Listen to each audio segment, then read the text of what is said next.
Gloria a Dios. Dios les siga bendiciendo a todos aquí en este lugar y a los que están allá a través de las redes sociales. Que Dios les bendiga a todos. Qué bendición el día de hoy. Bueno, corresponde a seguir nuestro seminario bíblico y lo que es introducción al Nuevo Testamento. Y hoy nos corresponde la introducción al libro de Lucas. Es un hermoso libro. Yo no sé cuántos han tenido la oportunidad de leer de Lucas, pero es maravilloso. Bueno, hoy vamos a aprender. Yo sé que hoy vamos a aprender con respecto a lo que es Lucas, o quién fue Lucas y quién es él y a quién le escribió él, cuál fue el propósito por el cual él escribió, y a quién le escribió. Y yo quisiera que me acompañen. Vamos a abrir la Biblia en el libro de Lucas, capítulo 1, y vamos a leer a partir del versículo 1 al versículo 4. Y se me ponen en pie cuando tengan el pasaje bíblico. Lucas capítulo 1, verso 1 al 4. Y la palabra de Dios se lee en el nombre del Padre, del Hijo y del Espíritu Santo, y dice así: puesto que ya muchos han tratado de poner en orden la historia de las cosas que entre nosotros han sido ciertísimas, tal como nos lo enseñaron los que desde el principio lo vieron con sus ojos y fueron ministros de su palabra, me ha parecido también a mí, después de haber investigado con diligencia todas las cosas desde el origen, escribirlas por orden, oh excelentísimo Teófilo. Pueden sentarse y démosle un aplauso al Señor. Un aplauso fuerte al Señor. Gloria a Dios. Ok, yo quiero que veamos algunos detalles con respecto a lo que dice el escritor Lucas acá con respecto a lo que él nos está diciendo. Dice que él dice, puesto que ya muchos han tratado de poner en orden, habían tratado muchos, dice, de poner en orden la historia de las cosas que entre nosotros han sido ciertísimas. Y ese es un detalle tan hermoso, en la cual Lucas había sido, bueno, Lucas de hecho era gentil, y había sido convertido muy probablemente que por el apóstol Pablo, y hubo un convencimiento tanto en él, y después de él sentarse a escuchar y aprender sobre la vida de Jesús y los acontecimientos de él llegó a la conclusión de que los hechos eran ciertísimos, y dice que ya muchos habían tratado de poner en orden toda esta historia, que era ciertísima. Había habido tanto convencimiento en él de lo que él había aprendido era tan real, era tan cierto. Y dice, y yo me he convencido de esto, es lo que él está diciendo. Yo me he convencido de esto. Me ha parecido también ahí, dice a mí en el verso 3, después de haber investigado con diligencia. O sea, él no solamente escuchó, sino que él, aparte de él escuchar y él creer, dice, déme para ver una cosa. Yo con escuchar y ok, estoy convencido, pero déjeme investigar. Yo voy a investigar con diligencia. Y es que la profesión de él era así. O sea, Lucas era un profesional en todo. Yo cuando miraba y estudiaba la vida de Lucas, yo digo, para mí la vida de Lucas es sorprendente. Fue una persona en la cual fue escogida con un propósito de Dios, igual a como nos ha escogido a nosotros. Somos escogidos con un propósito de Dios. Ahora, Lucas era una persona bien dotada, para decirlo así, bien preparada académicamente.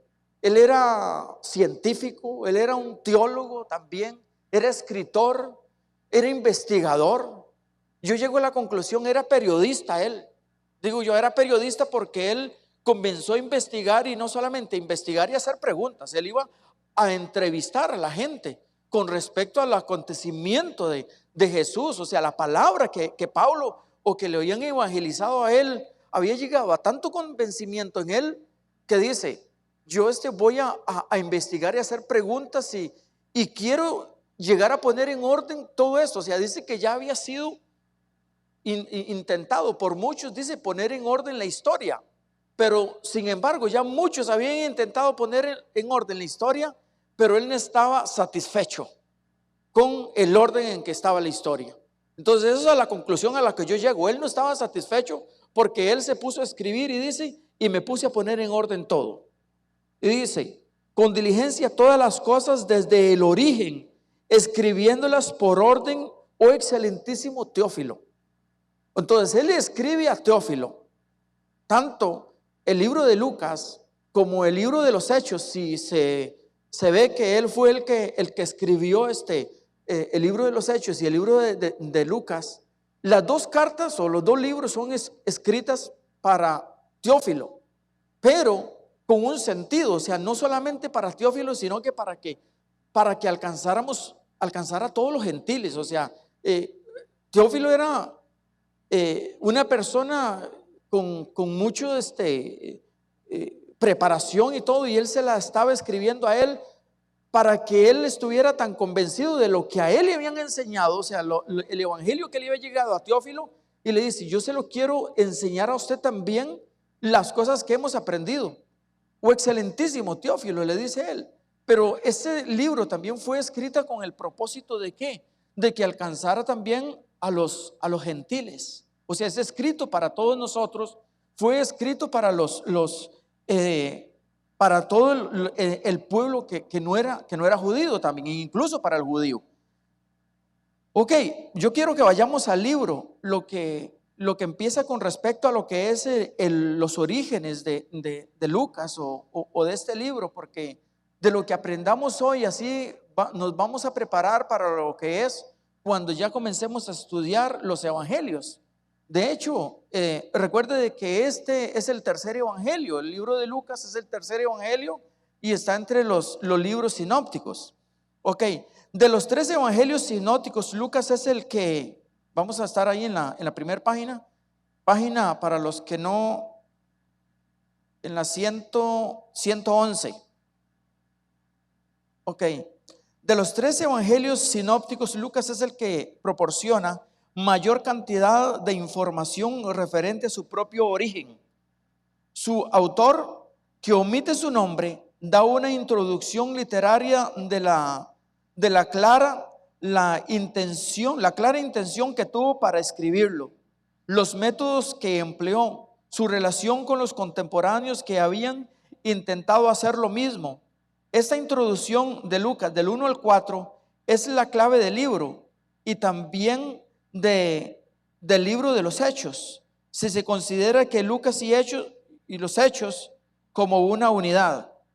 Varias inferencias pueden deducirse de la introducción como sigue.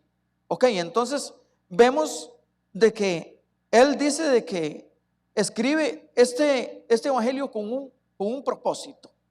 Entonces el evangelio, el Espíritu Santo, primero que nada, escoge a Lucas, como les estaba diciendo, una persona preparada, una persona que era médico, una persona que sabía de ciencia, y comienza a investigar. Y entonces con ese fin, con ese propósito fue el libro de Lucas escrito. Entonces él lo escribe con ese propósito. Ok, pero dice que ya varios habían intentado en hacerlo. Varias inferencias pueden deducirse de la introducción como sigue. 1. Existían en el mismo tiempo en que vivió este autor diversos escritores que contenían relatos de la vida de Jesús y de su obra en forma parcial o posiblemente, trunca. El autor no hubiera escrito el evangelio de su puño y letra si se hubiera encontrado satisfecho con cualquiera de los relatos que conocía. Entonces, ¿qué es lo que vemos aquí? Dice que el autor del libro no hubiera escrito este libro de Lucas si hubiera estado contento, si hubiera estado satisfecho de los relatos o de la historia que ya había sido escrita por muchos otros libros que ya andaban ahí. Entonces, él, al ver todos esos escritos, dice: no, aquí hay algo que falta, hay mucho que hay que ordenar, poner en orden. Y es a lo que él se da la tarea. Él se da la tarea en la investigación. Él se da la tarea a preguntar. Y buscó las mejores fuentes de información. Buscó las mejores personas que habían sido testigas oculares. Personas que probablemente hasta familia del mismo Jesús. Yo llego a la conclusión de que de que Lucas entrevistó, yo sin más duda, creo de que él entrevistó a una como María, a su mamá. ¿Quién más que la mamá de Jesús? Que saber la historia de su hijo, de saber el nacimiento, cómo fue.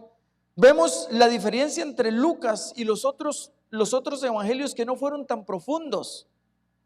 Miraban la historia desde otras perspectivas, pero Lucas indagaba más y escribió más con respecto. Si lo vemos, Lucas escribió con respecto a lo que fue el nacimiento de Juan el Bautista, y comienza la historia desde el papá y la mamá de Juan el Bautista, y comienza con la historia también de Jesús, con el acontecimiento desde que el ángel anunció a María a los 6 meses de estar embarazada Elizabeth.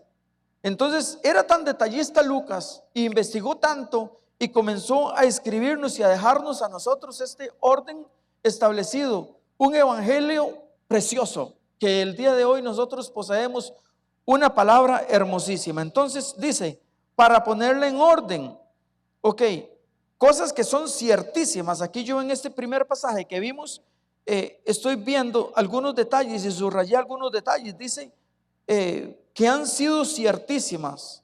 Dice, y que la vieron muchos con sus propios ojos. Ok, me pareció también a mí, dice, después de haber investigado con diligencia las cosas desde el origen, escribiéndolas en orden. Ok, entonces varias inferencias pueden deducirse de la introducción como sigue. Existían en el mismo tiempo, existían varios escritores, ¿verdad? Habían escrito varias personas los relatos de Jesús, de su obra y de su forma parcial. Punto 2. Estos relatos habían procurado un arreglo sistemático de hechos incontrovertibles, poner en orden la historia. Punto 3. Estos hechos eran bien conocidos del mundo cristiano y aceptados independientemente de los relatos. Lucas dice que estas cosas entre nosotros han sido ciertísimas. Tremendo. Lucas, recuerde de que él era, de una ciudad de Antioquía. Él era gentil. Antioquía era una ciudad ¿de dónde? De Grecia, ¿verdad? Y escogido indiscutiblemente por el Espíritu Santo, una persona bien preparada, bien culta, bien inteligente, joven. Y dice de que se había dado él la tarea a buscar personas oculares, personas que habían presenciado y habían estado durante la vida y el ministerio de Jesucristo. Y hay muchos personajes que ahora vamos a ver más adelante. El punto 4, el actor sintió que él encontraba con tal buena información, cuando menos como los otros, que él era capaz de hacer los mismos escritos, que era capaz de describir como ellos un relato bajo su propia responsabilidad. 5. Su información procedía de competentes fuentes oficiales. Esas fuentes oficiales, como le digo, eran personajes que probablemente algunos eran familia de Jesús, otros habían estado en el ministerio de Jesús, otros como Pablo, por ejemplo. Pablo era fiel amigo de Lucas, y habían tenido tanta amistad y habían estado tan juntos, y yo me imagino a Lucas investigando y Pablo contándole toda la historia a Lucas, y Lucas escribiendo. Y no solamente se conformaba con lo que Pablo le decía, sino de que él investigaba con más fuentes, con otras fuentes, y se iba incluso hasta ver los orígenes, cómo había iniciado, de a dónde verdaderamente la genealogía de Jesús. Vemos de que Mateo, por ejemplo, Mateo dio o él en el Evangelio explica la genealogía de Jesús. ¿Bajo quién? Bajo José. O sea, él partió la genealogía de José, pero Lucas lo hizo de parte de María. Entonces lo vemos a él con una forma totalmente peculiar, totalmente diferente, o sea, con una profundidad hermosa. Punto 6 dice: estaba bien informado de los hechos, fuese por observación o por investigación, e indudablemente fue contemporáneo de la época cuando las corrientes principales de acción se desarrolló, en el sentido de que él vivió como parte de la generación de aquellos que eran testigos. El término que se traduce después de haber entendido todas las cosas es el mismo que se usó en 2 de Timoteo 3 del 10 y 11, donde Pablo dice que Timoteo ha comprendido su doctrina, conducta, persecución, aflicción, clases cuales me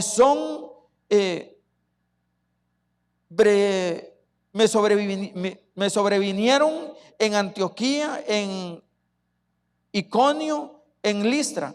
Este lenguaje no da a entender que Timoteo estuviese presente con Pablo en cada ocasión en estas ciudades, sino que era contemporáneo de Pablo y que alcanzó a saber todas estas cosas de primera mano. Entonces, ¿qué es lo que nos da a entender? Esta misma expresión que nos dice aquí, después de haber entendido todas las cosas. Entonces, nos vemos de que Pablo también da esa expresión en primera de Timoteo. Dice que después de él explicarle a Timoteo todo, dice que Timoteo los había entendido. Lo mismo dice de que Lucas, después de haber entendido todas estas cosas, o sea, Lucas llegó el momento en el convencimiento y en entender, cuando a él le contaban la historia, él las entendía. Y yo digo, qué conversión tan linda fue la de Lucas. Y eso es lo que Dios espera, lo vamos a aplicar a la vida nuestra, de que la conversión de nosotros sea tan real, que la conversión de nosotros estemos tan convencidos de la existencia de Cristo, a como lo estuvo Lucas. Pero lamentablemente yo veo de que hay personas de que de la salvación aún muchas veces ni están convencidos. Dudan de la salvación, dudan de que si hoy murieran, ¿para dónde van? Muchas veces dudan, y el dudar no es un problema de la Biblia, ni es un problema de los mensajes, sino que es un problema de uno mismo, porque dice la palabra de Dios que la fe viene por el oír, o el oír la palabra. Entonces, si nosotros leemos la palabra y la creemos, nosotros tenemos de que estar convencidos, amén, de que somos salvos. Lucas estuvo tan convencido de la salvación, y no solamente estuvo convencido de la salvación, sino que estuvo convencido de la gracia de Dios sobre la vida de él.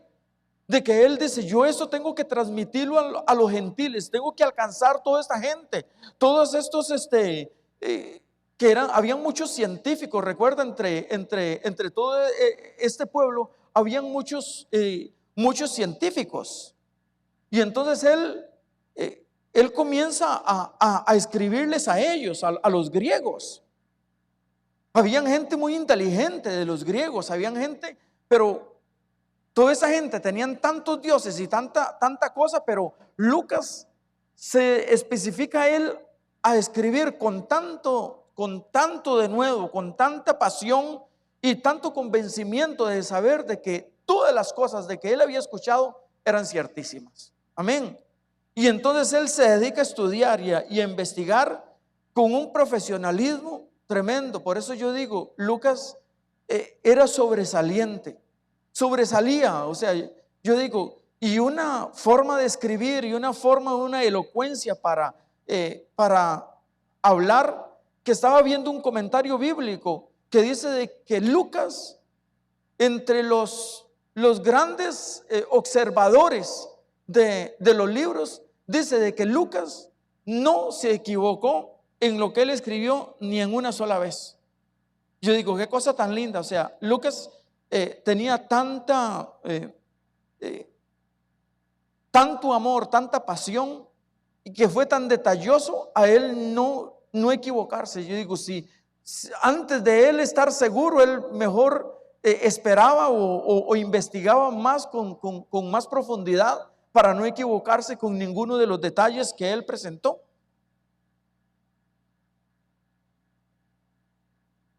Vamos a ver aquí. Este lenguaje nos da a entender que Timoteo no estuviese presente con Pablo en cada ocasión que Pablo salía ¿verdad?, de estas ciudades, sino que era contemporáneo de Pablo y alcanzó a saber todas las cosas a primera mano. O sea, Pablo le enseñaba a Timoteo, y eso no significa de que Timoteo anduviera de viaje con Pablo, sino que nos da a entender de que era contemporáneo. O sea, Pablo le informaba a Timoteo. Nos da a entender eso, de que Pablo le informaba a Timoteo, y Timoteo entonces se convencía, o sea, entendía lo que Pablo le enseñaba. Ok, de acuerdo con lo anterior, en la página 212, debe entenderse que el autor afirma que posee un conocimiento de hechos contemporáneos y no recientemente adquirido, conocimiento de Cristo que procedía de bastantes años atrás, en las cuales estuvo asociado con los apóstoles. Entonces él se asociaba, o sea, con los apóstoles y investigó, y entonces testigos oculares y posiblemente con amigos personales o parientes del Señor Jesús. La urgencia que el Espíritu Santo lo impulsó para convertirse en autor fue lo que lo dirigió a la selección de los incidentes que consigna y del lenguaje en que los escribió. Punto 7. El conocimiento de Lucas alcanza todos los hechos principales. Su evangelio contiene muchos detalles que no aparecen en los otros, y puede considerarse como el mejor representante de la vida de Cristo. Escuche qué lindo. Puede considerarse, dice, el mejor representante de la vida de Cristo, y escribió tantos detalles que no aparecen en otros evangelios, que aquí nos da ahora más adelantito. Vamos a ver la lista de muchos detalles. O sea, hubieron muchos detalles de que se le pasaron a Marcos, se le pasaron a Mateo, detalles que se le pasaron a Juan, porque bueno, ellos de hecho enseñaban desde otras perspectivas, pero a Lucas no se le pasaron. Incluso hay muchos sanidades o milagros que hicieron. Hay más de 6 milagros que aparecen, que no están en los otros evangelios. Hay parábolas, 18, 19 parábolas que no están en los otros evangelios. Hay historias en las cuales no cuentan los otros evangelios con detalles a como lo hizo Lucas. Punto 8. El autor declara que se propuso escribir con diligencia en orden lógica. El uso que hace de la expresión en orden no presupone necesariamente un orden cronológico, pero más bien significa que tenía un plan definido para realizar y que se apegó a él. O sea, él se trazó un plan. Él escribió bajo un objetivo y ese objetivo él lo quería alcanzar. El objetivo era que el evangelio fuera bien contado. Ese fue uno de los objetivos. El objetivo de él era que el nombre de Jesucristo fuera exaltado. Amén. Que los milagros de Jesús fueran contados, que el nombre de Jesucristo fuera glorificado. Amén. Entonces esos fueron uno de los principales objetivos de Lucas. Lucas se apasionó tanto y él tenía una doctrina tan buena. O sea, él en su ministerio, él vivió una sana doctrina. O sea, él se apegó a una doctrina sana, ¿verdad? Y lo vemos a él enseñando. Incluso él fue pastor en la iglesia de Filipos. Y fue una enseñanza. La enseñanza primordial de él era santificación, la búsqueda del Señor, enseñar la buena doctrina, enseñar argumentos reales. Era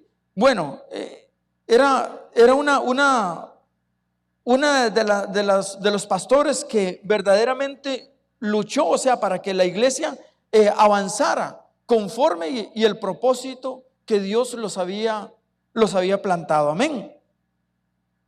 Gloria a Jesús. Entonces el punto 9 dice: el destinatario de Lucas fue probablemente un hombre de clase superior, a quien aquí se le llama por su nombre de pila, Teófilo, que literalmente significa amante de Dios o amado de Dios. El epíteto excelentísimo se aplicaba generalmente a oficiales o a miembros de la aristocracia nada más. Quizá haya sido un convertido de Lucas o un benefactor que asumía la responsabilidad por la circulación de los productos de Lucas. Entonces, ¿a quién era este destinatario? El destinatario era Teófilo, ¿verdad? El destinatario ya había sido informado oralmente acerca de Cristo, quizá por medio de predicaciones que había escuchado, pero necesitaba instrucción oficial para afirmarse y convencerse de la verdad. Entonces el destinatario ya había sido informado del evangelio, ya él conocía, ya había conocido, ya había recibido a Cristo. Muy lógicamente había recibido a Cristo, pero entonces Lucas le hace esta carta o le escribe este libro con el fin de darle una mejor instrucción, una mejor enseñanza, una enseñanza de los acontecimientos reales de lo que había acontecido. Entonces, el propósito evidente del autor era dar a su amigo un conocimiento completo de la verdad. Amén. Un conocimiento completo de la verdad. O sea, porque había conocimiento. Muy probablemente que ya él habían otros escritos llegado a él, pero un conocimiento completo de la verdad o a profundidad, dice, yo se la voy a dar. Y él se enfocó a tener ese propósito, alcanzar ese propósito que él se propuso. Vamos a ver con respecto a lo que es el autor en la página 212. Vamos a pasar adelante con respecto a lo que es el autor. La identidad del autor dependía de la relación del tercer evangelio con el libro de los Hechos. Si Lucas y Hechos fueron escritos por la misma persona, pueden aplicarse a Lucas aquellas evidencias, referencias al autor que se encuentran como evidencias internas de los Hechos y viceversa. En los Hechos, el autor fue indudablemente participante en muchos de los eventos que describe, porque frecuentemente usa el pronombre nosotros. Las secciones identificadas con nosotros se han convertido en útiles guías para determinar los intereses, el carácter y posiblemente la identidad del actor. Él usaba mucho la palabra nosotros y lo vemos para decirlo así, en los viajes misioneros de Pablo. Nos da a entender de que como Pablo era su amigo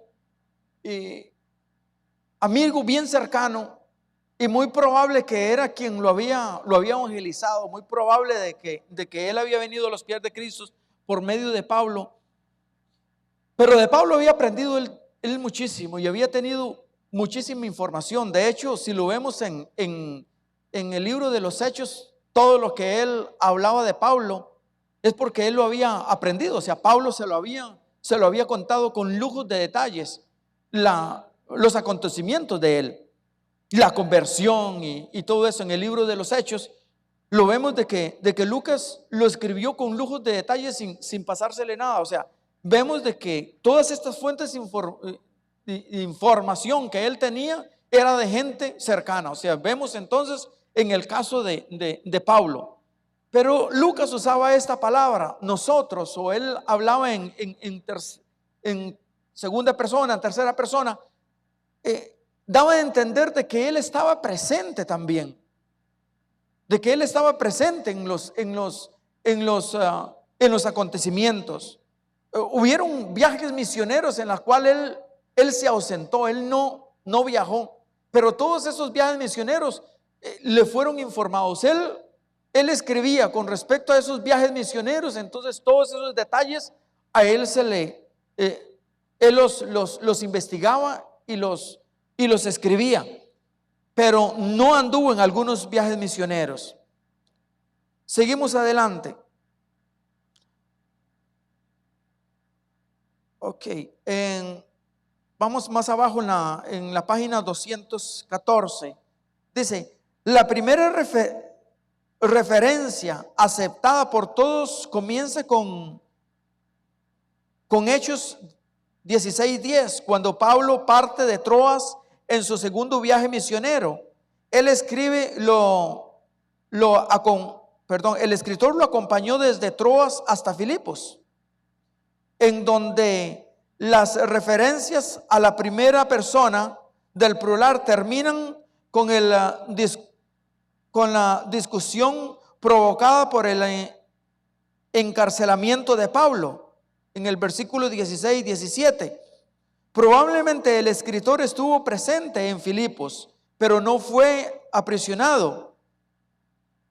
Las secciones nosotros reaparece en el regreso de Pablo a Macedonia conforme a su conquista en Hechos 26 y siguientes.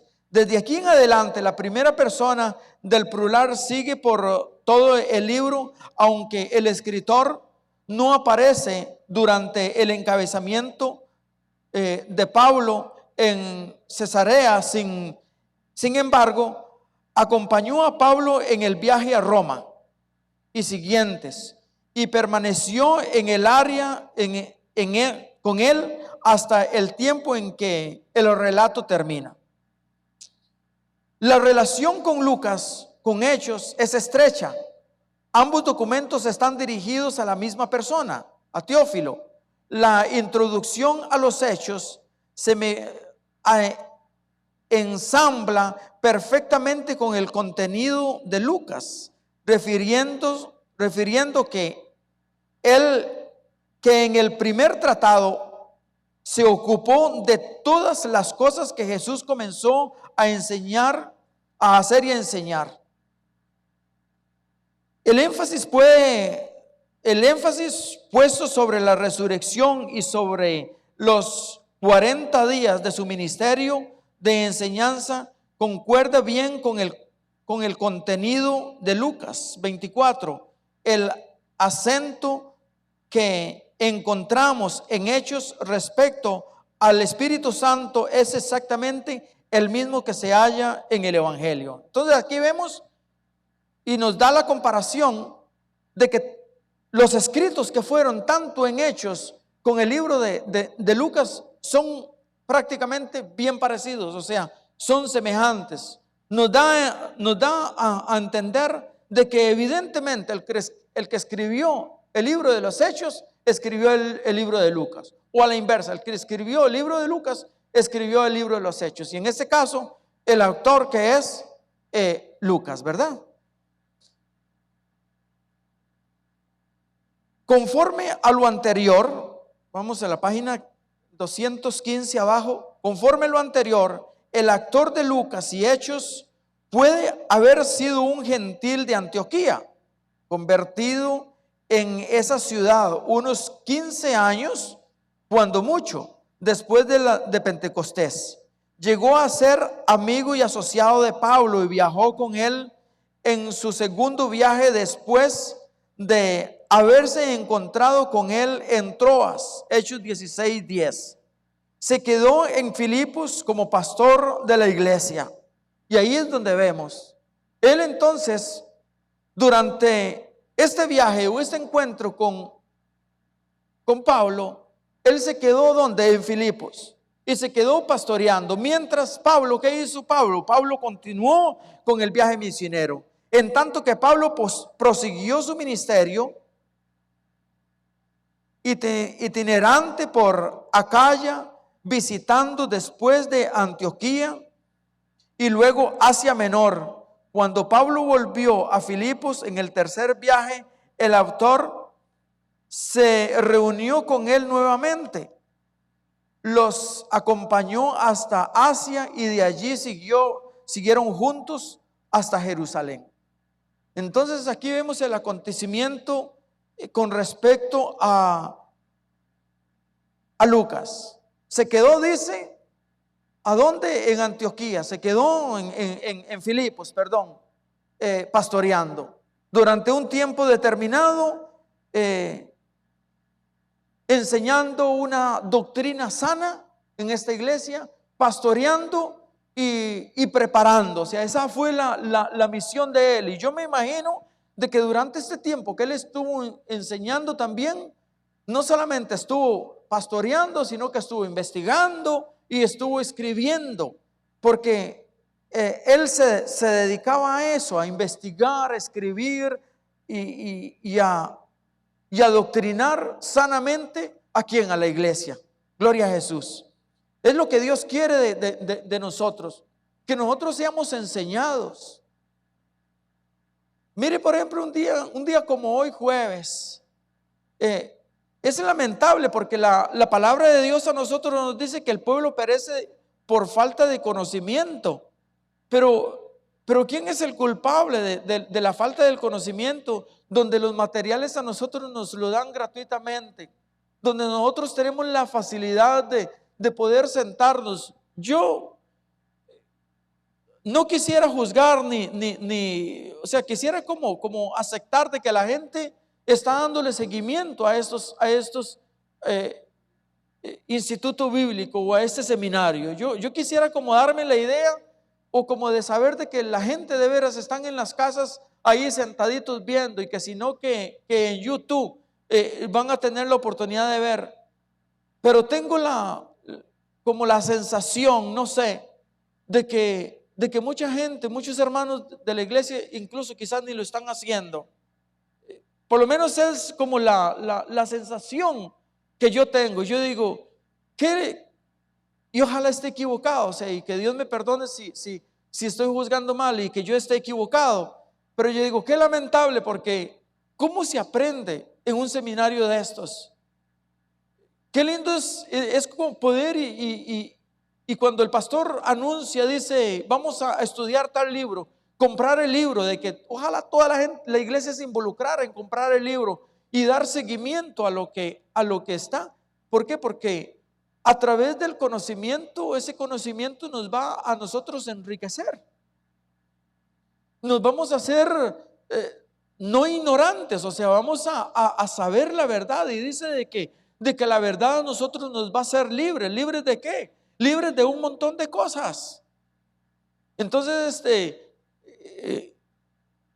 carecemos de información, pero no es de una información que no se está dando, sino que la información se está dando, pero que es culpa de nosotros mismos de que no nos motivamos o no nos apasionamos. Y lo que Dios quiere, y a eso es a lo que yo veo con respecto a la vida de Pablo y qué es lo que, perdón, de Lucas, y qué es lo que yo aprendo de Lucas, y no solamente de Lucas, y vemos de Mateo, y vemos de Marcos, y vemos de Juan, y vemos de Pablo, que eran ejemplos, y no vemos solamente de ellos, vemos a Bernabé, vemos a Timoteo, bueno, un sinfín de personas que amaban y se apasionaron por el conocimiento, por crecer, por investigar, por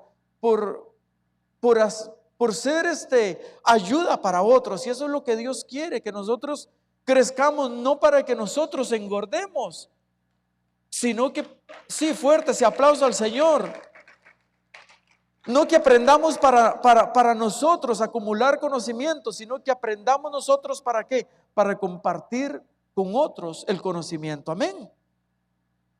Y esa era una de las misiones de Lucas, que el conocimiento, por eso él investigó.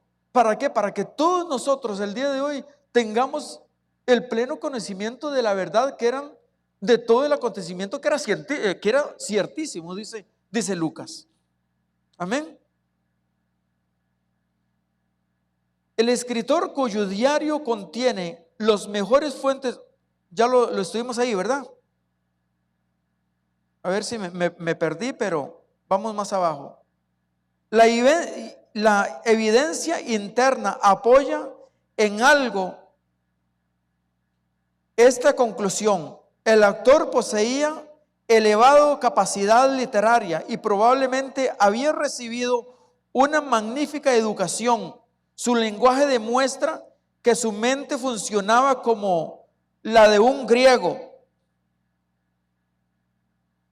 Y bueno, vamos a ver aquí más abajito y dice, una comparación de Marcos 5, 25, 26 con Lucas 8, 43 demuestra que poseía algún interés en el punto de vista médico, lo cual confirmaba el título dado a Lucas en Colosenses 4:14, Lucas el médico amado. ¿Quién le escribe eso? Pablo, ¿verdad? En Colosenses 4:14, que le escribió y saludó a Lucas, le dice a Lucas el médico amado. Entonces, dice de que evidentemente Lucas era una persona bien dotada, tenía una tremenda educación, un lenguaje con un lenguaje que funcionaba, dice, como un griego.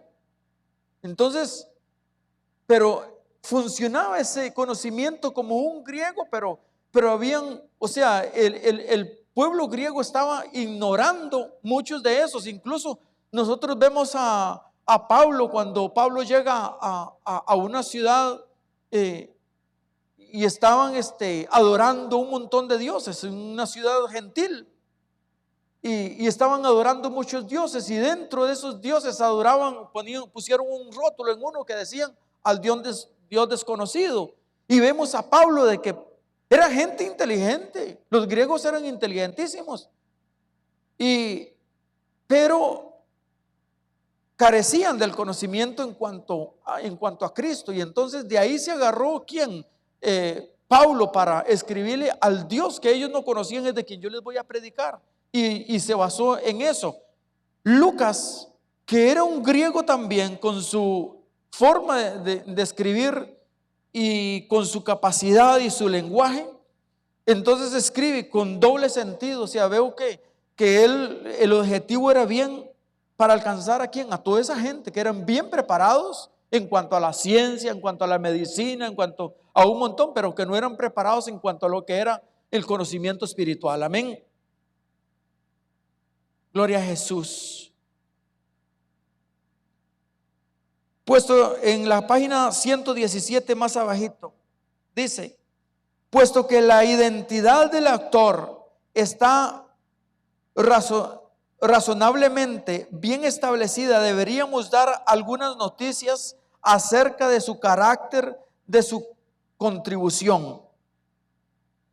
Concisamente era gentil por nacimiento y hablaba griego, habiendo recibido una buena educación y poseyendo notable capacidad intelectual. Fue probablemente uno de los primeros convertidos, de los primeros misioneros de la llegada de Antioquía. Nada se sabe directamente acerca de su vida hasta que se encuentra con Pablo en Troas por el año 51 después de Cristo. De Troas siguió con Pablo a Macedonia, en donde se convirtió en pastor de la iglesia de Filipense, distinguida por su celo y por su lealtad hacia su fundador. Entonces, ¿quién era ese fundador?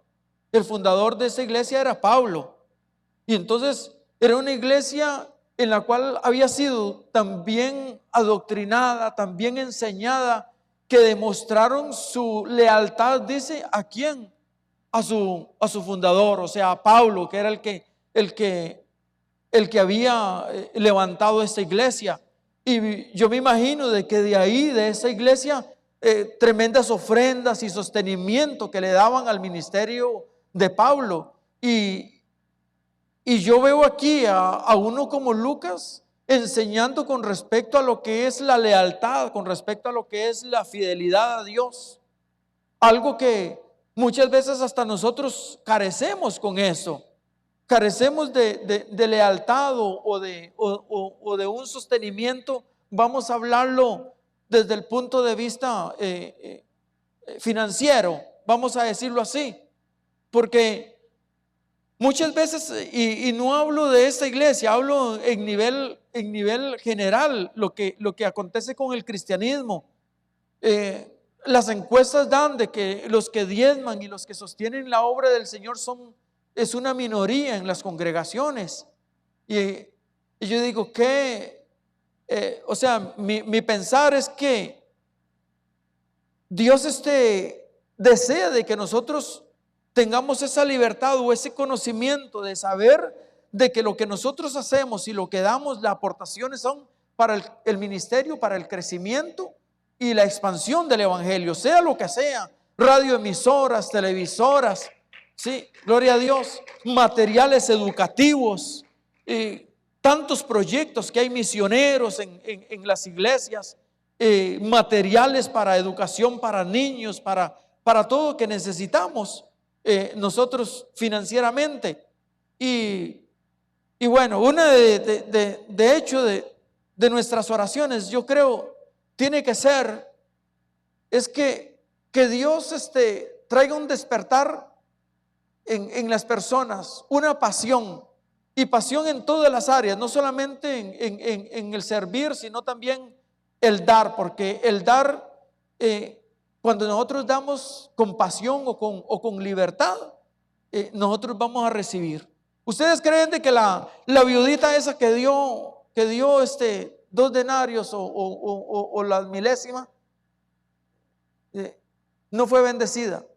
Esa mujer la estaba mirando a Jesús, y cuando dice que Jesús miraba, eso nos da a entender de que Dios está mirando lo que nosotros hacemos, cuál es la actitud de servicio que nosotros damos con el Señor, ¿verdad? Yo creo de que Lucas adoctrinó también a la iglesia con respecto a lo que era todo esto, la fidelidad, el sostenimiento al ministerio de Pablo en ese entonces y a cualquier pastor que llegara a pastorear, ¿verdad? Porque la palabra de Dios dice que el obrero es digno de su salario. Entonces, yo creo de que fueron bien adoctrinados la iglesia de Filipos con respecto a lo que es el dar para el Señor. Amén. Y en ser con una buena enseñanza y una buena doctrina. Gloria a Jesús. Vamos a pasar a la página 218. Lucas no era un mero espectador que miraba de afuera hacia la verdad cristiana, sino un activo predicador y misionero. Fue el primer gran historiador de la iglesia y apologista literario del cristianismo. Se puede creer que su trabajo como asociado de Pablo refleja el conocimiento de Cristo que caracteriza la predicación a los gentiles. Amén.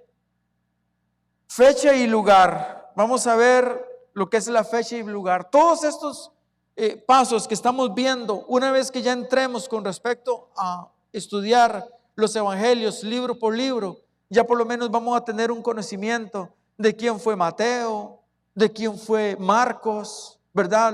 Lo que hizo, a quién le escribió, cómo miraba, desde qué punto de vista miraba a Jesús, ¿verdad?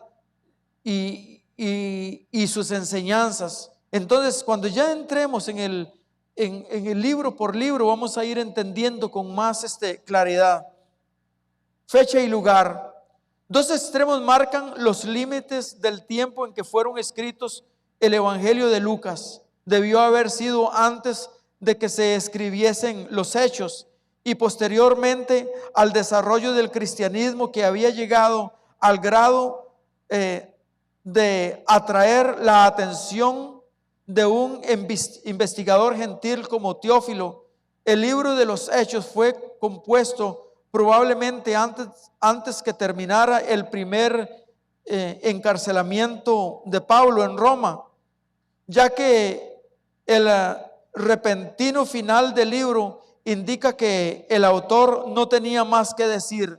El Evangelio fue, por tanto, escrito después del final de la vida de Jesús y su prólogo después de ya muchos otros que muchos otros habían intentado escribir evangelios referentes a los hechos creídos por una muy intensa comunidad cristiana.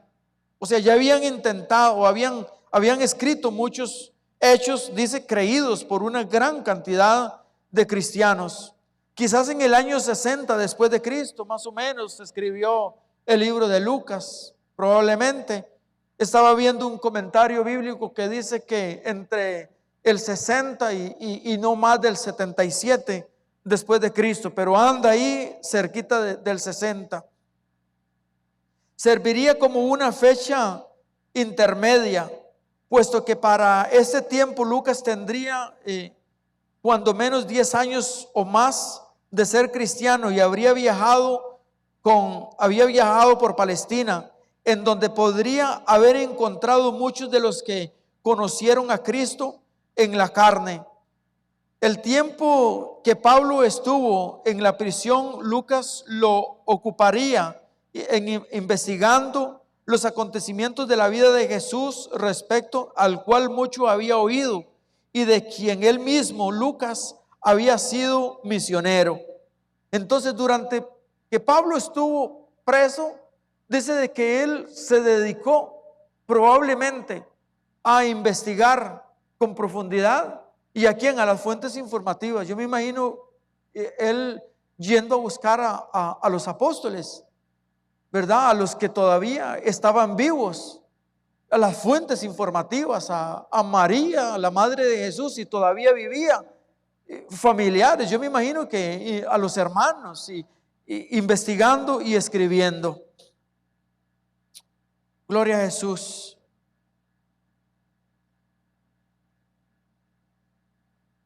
Aunque la fecha del año 60 después de Cristo no puede fijarse dogmáticamente, es tan satisfactoria como podría serlo otra fecha posterior. Vamos a ver el contenido del libro. En este libro hay muchos acontecimientos importantísimos, ¿verdad? Lo que contiene. Acontecimientos que no, como les decía hace un rato, no estaban escritos en Lucas. Y vamos a ver aquí algunos acontecimientos. Y ustedes que tienen los libros, pueden ir luego en tema por tema, en su casita con tiempo, para que vean que verdaderamente qué maravilloso cómo él se dedicó a contar acontecimientos que se le pasaron a Marcos, para decirlo así, o se le pasaron a Juan o a Mateo, ¿verdad? Él lo hizo con una profundidad totalmente diferente. En su organización general, el Evangelio de Lucas sigue el desarrollo principal de los acontecimientos como se encuentran consignados en Mateo y en Marcos, con muchas adiciones exclusivas. La información respecto al nacimiento de Juan el Bautista, ahí vemos una de las primeras.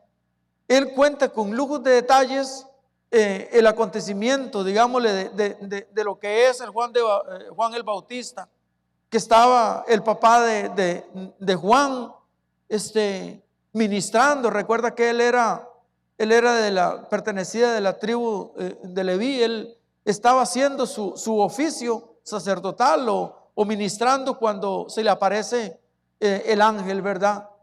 Y ellos eran ancianos de días, o sea, muy ancianitos ya. Aparte de esto, Elizabeth, ¿quién era Elizabeth? Era estéril. Aparte de que ella ya estaba mayor, era estéril.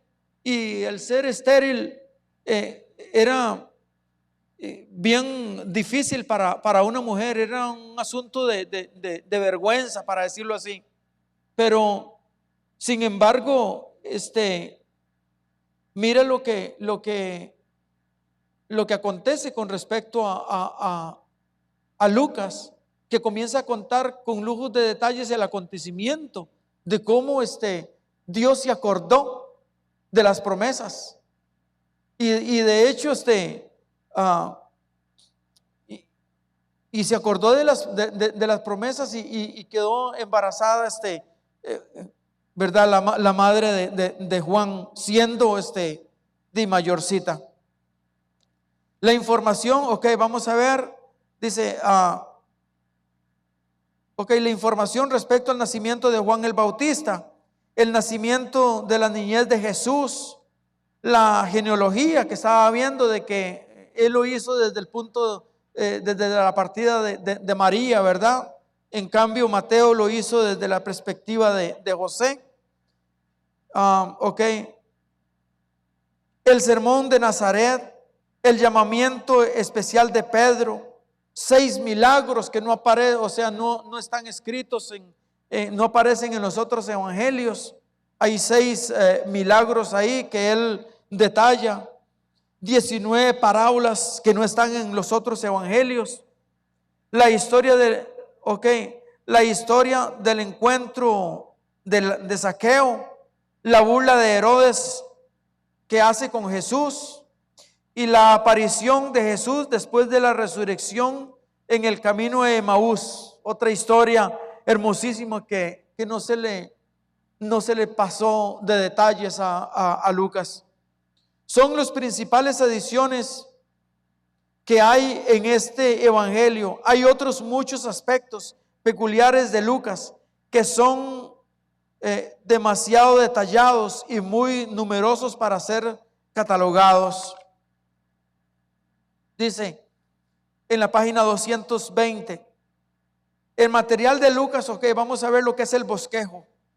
El material de Lucas está organizado alrededor del concepto central que considera a Jesús como miembro de la humanidad y que vivió la vida perfecta y representó y representativa del Hijo del Hombre por medio del poder del Espíritu Santo. El desarrollo de este concepto tiene una raíz en Lucas 2:11, en donde se anuncia el niño como un Salvador, que es Cristo el Señor. El primero de estos títulos habla de la misión de Él. El segundo y el tercero lo identifican como el Mesías de los judíos. Amén, del judaísmo. Entonces, ¿cómo vemos por ejemplo, que ve Lucas o cómo él muestra o presenta a Jesús como el Mesías judío, para decirlo así, el Salvador del mundo? En el caso de Mateo, lo presenta como el Mesías, como el hijo de David, ¿verdad? En el caso de Marcos, ¿cómo presenta? Lo presenta como el Hijo de Dios. Y en el caso de Juan, como el unigénito Hijo de Dios, ¿verdad? O sea, son características muy lindas de cada uno de ellos, como presentan Juan, el unigénito Hijo de Dios, el Dios hecho carne, para decirlo así. Jesús, de su deidad, o sea, Dios de su deidad, humillado hasta lo más bajo, hecho hombre, ¿verdad? Vino a habitar entre nosotros. De esa manera lo representa, pero en ese caso que estamos estudiando el libro de Lucas hoy, lo representa entonces como el Salvador del mundo, ¿verdad? Como el Mesías judío, ¿verdad? Ok, entre el bosquejo encontramos, por ejemplo, la preparación para la venida del Salvador, las anunciaciones, el nacimiento de Juan, el nacimiento de Jesús o la niñez de Jesús, la presentación del Salvador, el ministerio de Juan, el bautismo, la genealogía, la tentación, el regreso a Galilea. En el ministerio del Salvador, como lo vemos, dice, anuncia su propósito, la manifestación de su poder, la designación que él hace de sus ayudantes, declaración de sus principios, su ministerio en Capernaum, su ministerio de compasión, hace la revelación de la cruz. Y vamos a ver en cuanto a lo que es la misión del Salvador, invitaciones públicas, la designación de los 70, la enseñanza del reino, comienza el conflicto público, instrucciones para los discípulos, ¿verdad? En la pasión del Salvador, vemos aquí en los siguientes pasajes, dice la llegada a Jerusalén, acontecimientos sobre el camino a Jerusalén, la llegada a Jerusalén, la lucha en Jerusalén, predicación acerca de Jerusalén. Vemos la Santa Cena, o él preparando, dejando establecida la Santa Cena, la traición, el arresto y el juicio, la crucifixión y el entierro. Y como punto número 7, la resurrección del Salvador, la tumba vacía, la aparición en Emaús, se presenta ante los discípulos, los comisiona y luego la ascensión, ¿verdad? Ok, evidentemente Lucas quiso dar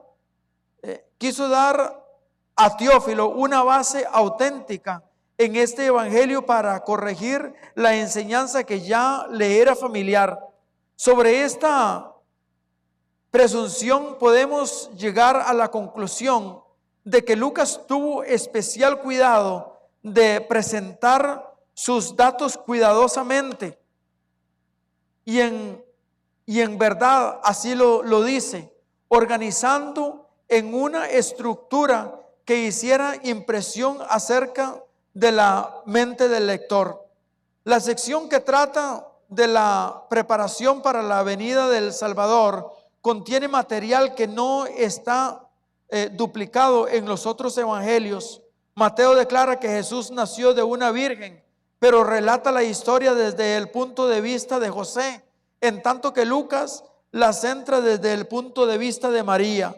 Respecto al nacimiento de Juan el Bautista, nada se cuentan en el libro de Mateo y en Marcos, ¿verdad? Entonces es Lucas el que hace la referencia con respecto al acontecimiento de quién, del nacimiento de Juan el Bautista. Vamos a seguir más adelante.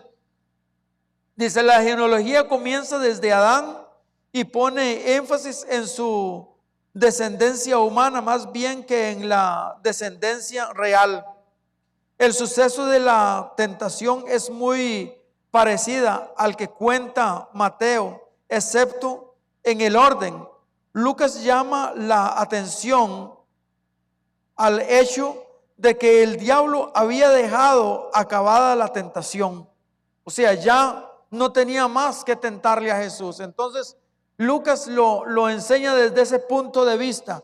Da por hecho de que ya la tentación, o sea, que Jesús había pasado todo el proceso humano, para decirlo así, que ya Satanás ya había terminado, o sea, ya no tenía con qué más tentarlo, para decirlo desde ese punto de vista. En el capítulo 4, verso 13, dice, como si quisiera indicar que Jesús afrontó todas las tentaciones características de la humanidad. Gloria a Jesús. De esa manera lo presenta. Lucas relata el sermón de Nazaret en el que Jesús anunció su relación con las escrituras proféticas. Coloca la proclamación, el año agradable del Señor, como la meta de su ministerio. Gloria a Dios. Y el último párrafo abajo dice, la quinta sección es peculiar de Lucas, con excepción de algunos cuantos párrafos, muy poco se cuentan de los otros evangelios, de los que tiene Lucas entre el 9:51 hasta el 18:30. Las parábolas de el buen samaritano, el rico necio, la higuera estéril, los asientos de la fiesta de bodas, la gran cena, el dracma perdida, el mayordomo injusto, el fariseo y el publicano. Se encuentran solamente en Lucas, aunque, vemos de que entonces todos estos acontecimientos aquí se encuentran únicamente en el libro de Lucas. Página 223. Cada parábola o cada narración es una muestra de cómo Lucas usa el material inédito tomado de la vida de Cristo para explicar su importancia a los lectores gentiles. Entonces vemos aquí a él contando con detalle. ¿Para qué? Para que todos los lectores gentiles, o sea, para que haya importancia, o en otras palabras, como para alcanzarlos a todos, para prestarles, motivarlos a leer. Dice, los sufrimientos humanos y las simpatías humanas de Jesús fueron recalcados por Lucas para demostrar cómo el Hijo del Hombre sobrellevó la cruz en obediencia al Padre. Su relato de la resurrección es sorprendente, nuevo y diferente.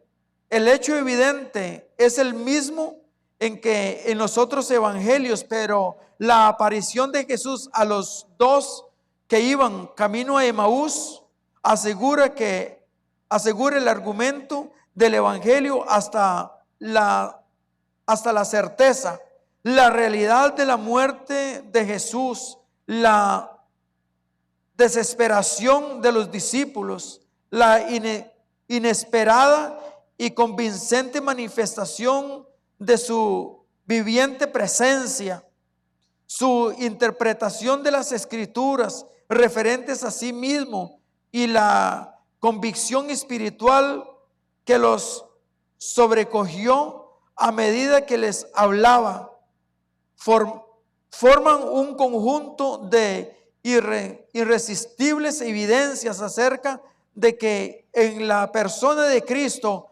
algo nunca visto había acontecido sobre la tierra. Entonces él hizo todos esos argumentos, o todos esos, se enfatizó en contar todas esas historias. ¿Para qué? Para demostrarle el acontecimiento real de lo que hizo Cristo, ¿verdad? De lo que había acontecido, un acontecimiento histórico en la tierra, ¿verdad? Pero él lo contaba, o sea, con tanta, lo escribía con tanta pasión para convencer, o sea, convencer a la audiencia, al lector, para decirlo así. Vamos a ver lo que es los énfasis. De él es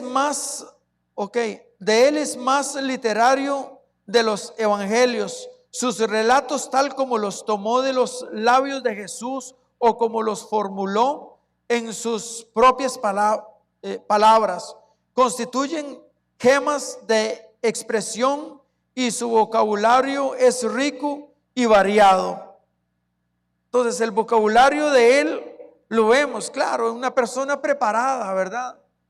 Con tanta preparación, no sin despreciar a los otros. Claro, los otros tenían la unción del Espíritu Santo, pero en una preparación intelectual, yo lo comparo muy parecido a Lucas, yo lo comparo con Pablo.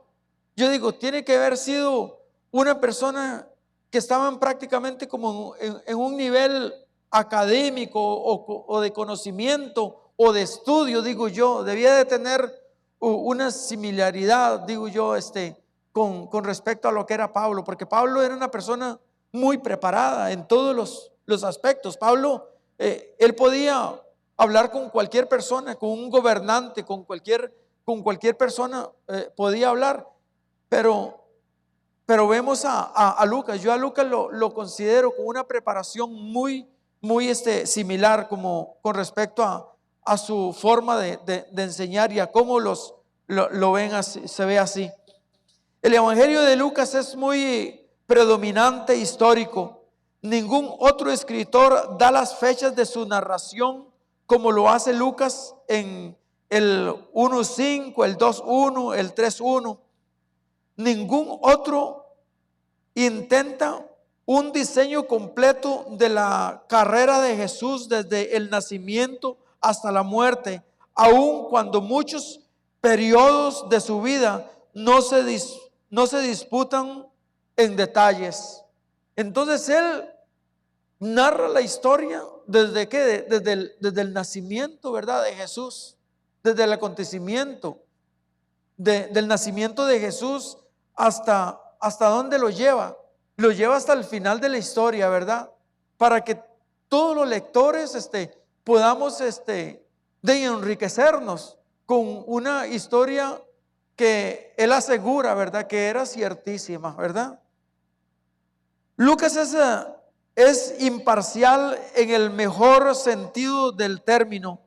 Su historia no es una pesada crónica de acontecimientos, sino una viva interpretación escrita, integrada en perfecta unidad bajo la inspiración del Espíritu Santo. Amén. Entonces, aparte de su conocimiento, aparte de su intelectual que él era, aparte de todo lo que él fuera, él tenía que la guianza del Espíritu Santo.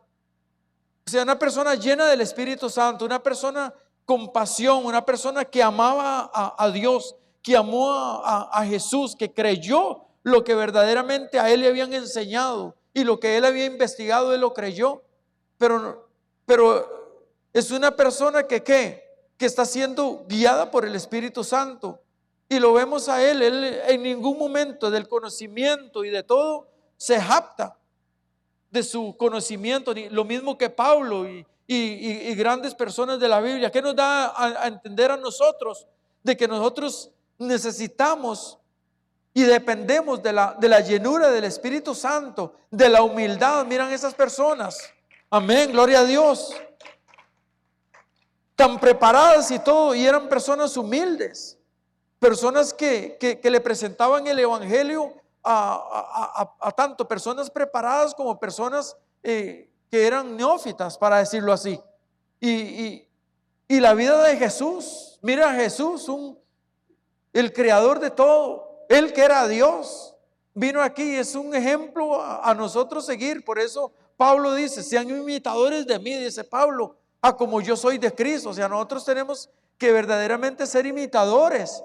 ¿En qué? En la humildad, en poder nunca, gloria a Dios, jactarnos con absolutamente nada, porque siervos inútiles somos, dice Pablo.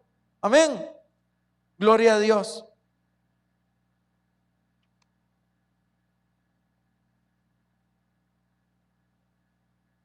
Yo creo que voy a terminar con los personajes porque ya estoy, voy a avanzar por aquí. A ver hasta dónde llego, a dónde iba. Okay.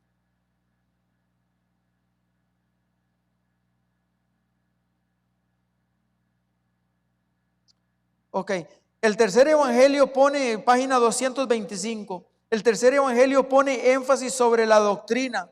Apenas se puede imaginar que Lucas, que había viajado con Pablo y que había servido como pastor y misionero, no tuviese conciencia de la importancia de la enseñanza doctrinal, aunque no discute la teología en forma sistemática.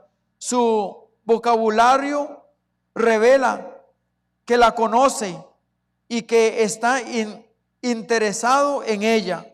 Presenta la persona de Cristo, el Hijo de Dios, tanto en su deidad como en su humanidad, reconocida por los ángeles, por los demonios y por el Padre. La salvación es una enseñanza prominente de Lucas. El Hijo del Hombre vino para buscarlo y salvar lo que se había perdido. Amén. Eso es una de las, enfatizado en enseñar esa doctrina. Lucas coloca los fundamentos para la teología, más bien que desarrollarla como tema de su libro. Pero la doctrina de la persona de Cristo, la naturaleza y el significado del arrepentimiento, de la salvación, del pecado y de la justificación, de la redención y de muchos otros temas se hacen patentes al lector. Entonces vemos aquí todos estos puntos en los cuales Lucas hace referencia, ¿verdad? Con respecto a qué, a lo que es el arrepentimiento, con respecto a lo que es la salvación, ¿verdad? A lo que es la justificación, que la palabra de Dios a nosotros nos dice de que nosotros somos justos, pero no por mérito propio. O sea, somos justificados por Dios. Amén. Dios nos justifica, pero nos justifica ¿qué? ¿A través de quién? A través de Jesucristo, ¿verdad? Por eso es que Dios a nosotros nos ve justos. ¿A través de qué? Del sacrificio de Jesús en la cruz del Calvario. Entonces Lucas, eso es lo que hace énfasis, ¿verdad? Y demuestra la justificación de nosotros por medio de qué? Del sacrificio de Jesucristo. Amén.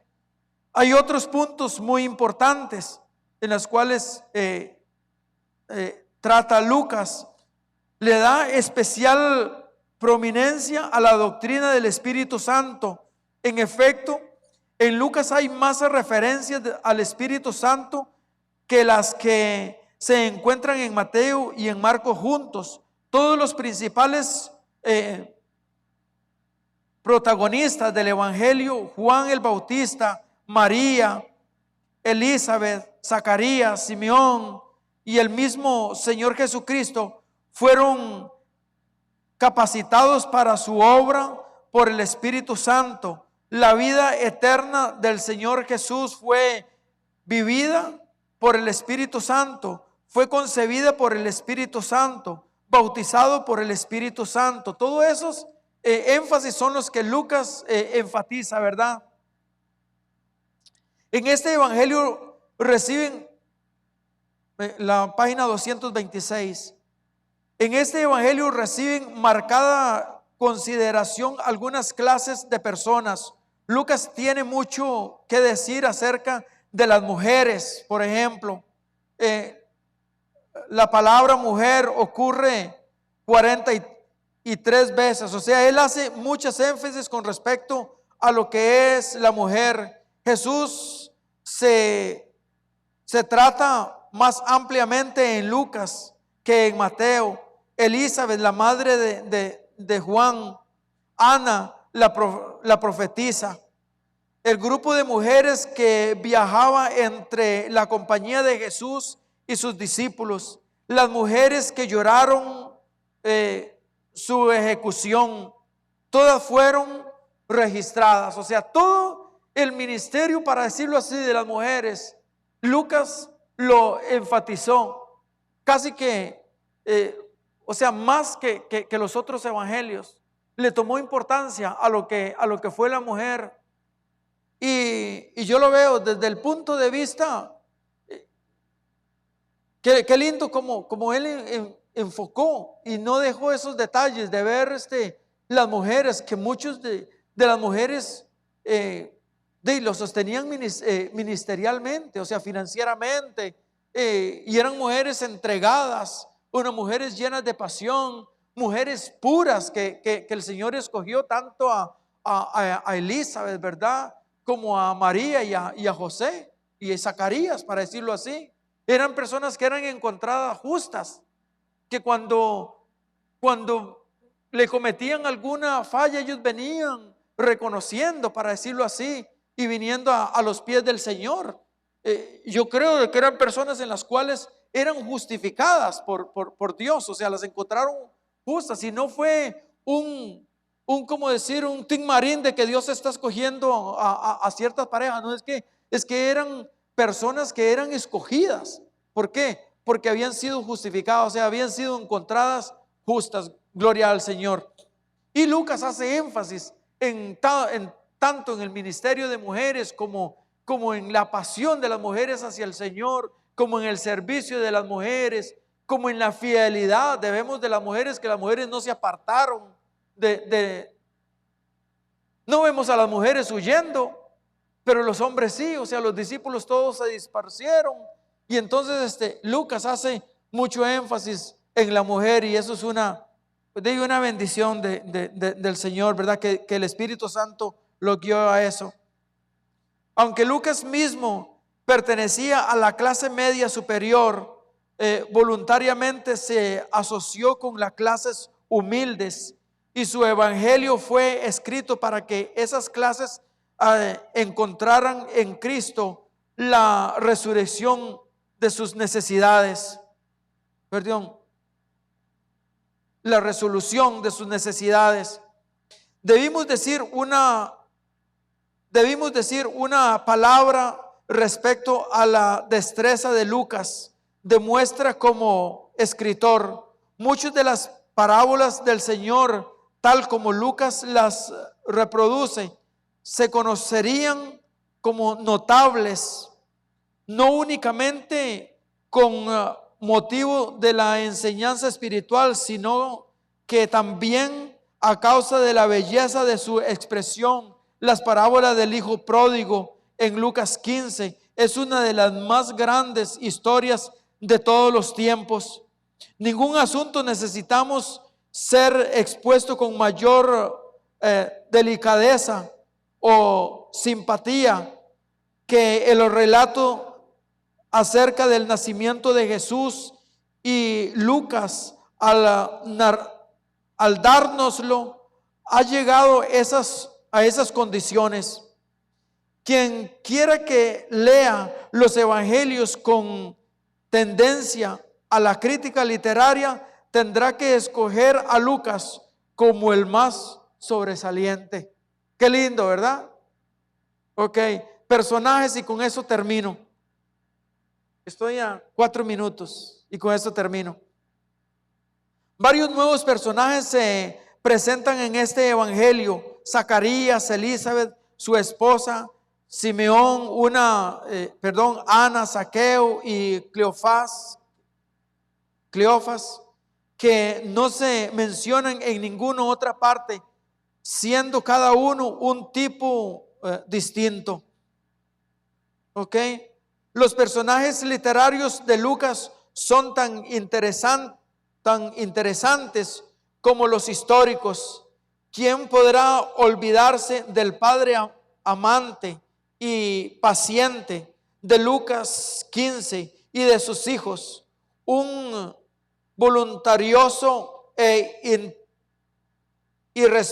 irresponsable, el otro altanero y inflexible, el samaritano que arriesgó su vida y dinero para rescatar al desconocido judío golpeado por ladrones, el rico indolente que contemplaba contado con prosperidad. Ok, vamos a terminar aquí. Todos son personajes reales de la vida. Pudieran haber sido tomados por Jesús de entre cosas individuales que él había observado y que nos fueron preservados por Lucas en su vivida narración. La narración es tan real y la acción está tan bellamente descrita que hace que Jesús se vea como una figura actual de historia y no como el personaje de un ensayo abstracto. Lucas 19:10: porque el Hijo del Hombre vino para buscar y salvar lo que se había perdido, queda ilustrado interesantemente, porque este evangelio retrata a Jesús como el Hijo del Hombre, mostrando la manera como vivió entre los hombres, como los quiso y cómo hizo por ellos. Y aquí terminamos con el libro de Lucas. Entonces, vemos a Lucas ya para concluir con esto, cómo él enfatiza, ¿verdad? Y prepara con tantos lujos de detalles, historias que probablemente él vio que se habían escapado, que se les había escapado a los otros evangelios, para decirlo así, a los otros escritores, historias que no estaban y que él dice, estas historias tienen que ser contadas. Y investigaba la historia del nacimiento de Jesús. Esto no se puede quedar así, sin el conocimiento del nacimiento, ¿verdad?, de Jesús, del nacimiento de Juan el Bautista. Y entonces él fue tan detalloso en todo eso para que nosotros el día de hoy tengamos toda esa belleza histórica, ¿verdad? Y que es ciertísima, y que nosotros el día de hoy disfrutamos, y tantas enseñanzas que nos da, ¿verdad?, para un conocimiento más amplio de lo que fue Dios, ¿verdad?, de lo que es Dios en la vida de nosotros. Amén.